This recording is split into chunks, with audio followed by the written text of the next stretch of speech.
3 4 5 6 7 8 9 তাহলে এই যে নটি সংখ্যা শূন্য থেকে ইয়াদা কিন্তু এককের ঘরে থাকে, এটা মনে রাখবে, এককের ঘরে থাকে।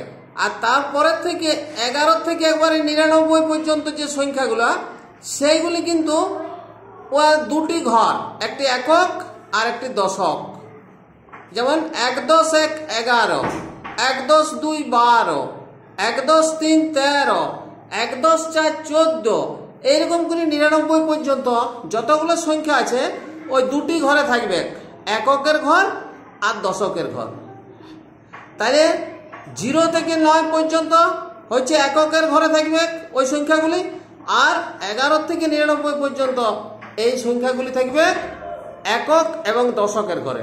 100টি শুধুমাত্র থাকবে 3টি ঘরে, সেটি আজকে আমি দেখাই নাই, এককের ঘরে, দশকের ঘরে আর শতকের ঘরে। তাহলে 100 থেকে একবারে 999 পর্যন্ত যে সংখ্যাগুলা ওগুলো থাকবে একক, দশক, শতক, এই ঘরগুলো থাকবে। তারপরে যখন তোমরা আরো শিখে যাবে 1000 থেকে 1000 যখন হয়ে যাবে তখন 4টা ঘর পাই যাবে, একক, দশক, শতক, হাজার। সেই জন্য 1000 বলছি, একের পর 3টা শূন্য। তাহলে তোমরা যখন পড়ো 1 10 1 11, 1 10 2 12, 1 10 3 13, 1 10 4 14, এই আসতে। তাহলে ওই যে 1 10, তাহলে ওইগুলো তো সব 10 আসছে।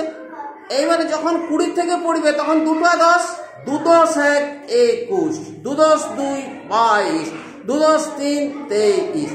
এবারে যখন 30-এর ঘর চলে যাবে 3টা 10, 3টা 10 আর 1, 3 10 1 31, 3 10 2 32, 3 10 3 33, এইভাবে যাবে আর কি।